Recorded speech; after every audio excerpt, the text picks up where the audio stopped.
So far we've only really scratched the surface on the problems that can come up when we try to integrate rational functions. So to explore what else can happen, download this integrating rational functions handout and work on it yourself for a while. And if you get stuck, then watch the rest of this video to get unstuck. Okay, so let's talk about number one. Hopefully you've had a chance to think about this on your own. So how might we integrate these? Well, looking at f of x, in this rational function, well, a difference of rational functions, the denominators are so simple that it seems like we can just get away with a u substitution. So that's going to be pretty straightforward. For g of x, and this is looking harder, the denominator is quadratic. It looks like maybe the denominator factors. This is 7 over, I guess it's going to be x plus 5 times x minus 2. But knowing that factors like that doesn't really seem to help. So it's hard to know what to do with that. I guess something else we could try is completing the square in the denominator. So instead of factoring, completing the square, and I think we're going to get something like x plus 3 over 2 minus, let's see, I'm going to have to write this out. So 3 over 2 squared is 9 over 4. So negative 10 is negative 40 over 4, minus another 9 over 4 is negative 49 over 4.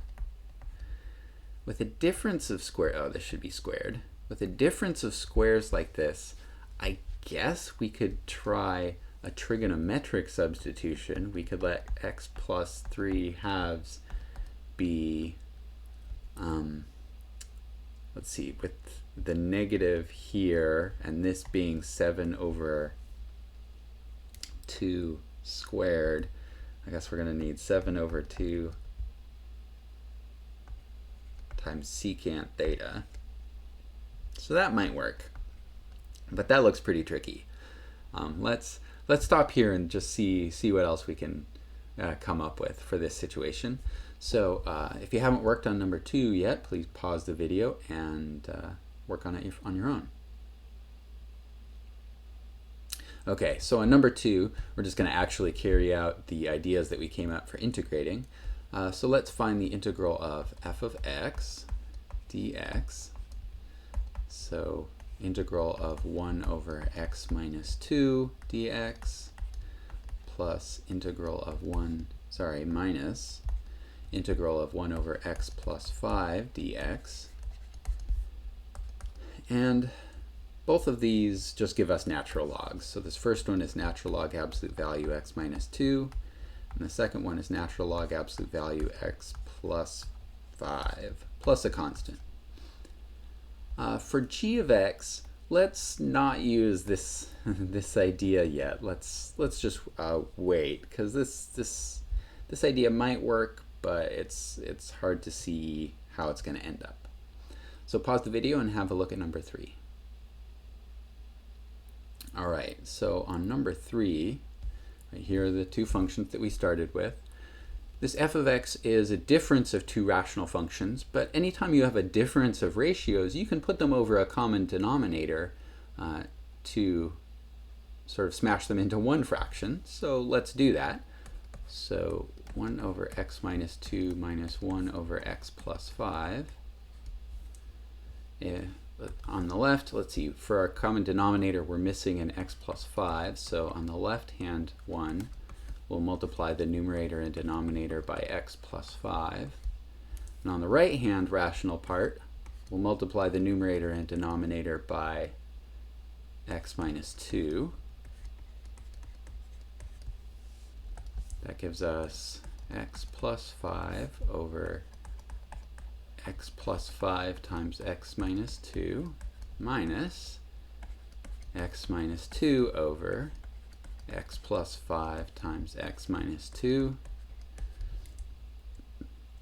So now we can subtract. We get x plus 5 minus x plus 2.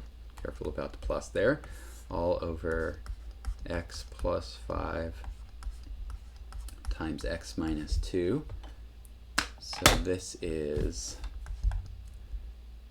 let's see, the x's cancel, so we get 7 over x plus 5 times x minus 2.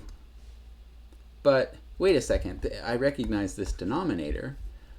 That denominator is the same as g of x when we factored it, right? G of x was 7 over x plus 5 times x minus 2. But actually, you know, now that I write this down, the numerator is also the same. So this function here is actually g of x. But, you know, we started out with f of x. So I guess what this is telling us is that g of x and f of x are actually the same function. So pause the video and work on number 4. Okay, so what is the integral of g of x? Well, right, g of x, we just figured out that g of x is the same as f of x. And we already worked out the integral of f of x. It was natural log absolute value x plus 5 minus natural log absolute value. Do I have the sign right on that? No, I have this. The first one was x minus 2, and then the second one was x plus 5, plus a constant. So, so we were able to integrate g of x here in a pretty straightforward way because it turned out that these two rational functions are the same. And seems like that's going to be kind of a key thing for rational functions. For somehow this rational function with a complicated denominator, somehow it was able to split up into two rational functions with simpler denominators, so a difference of rational functions. And notice that each factor in the simpler denominators came from the denominator. They were factors in the more complicated version of the denominator. Okay, so pause the video and try number 5. Okay, so based on what we've seen before, so this denominator, if we're thinking about integrating this, it seems like, first of all, we're going to need to know the factors of the denominator. So this is minus 2x plus 16 over, so factoring the denominator, we get x minus 3 times x plus 2. And, you know, based on the previous example, it seems like hopefully there's some way of writing this so that the denominators, right, hopefully there's some way of writing this, splitting this up into a sum of rational functions so that each denominator in our new rational functions have the factors from the old one. So an x minus 3 here and an x plus 2 there. The question is, how do you figure out what the numerators are? That's going to be the tricky part. If this is possible, somehow we're going to need to figure out these numerators.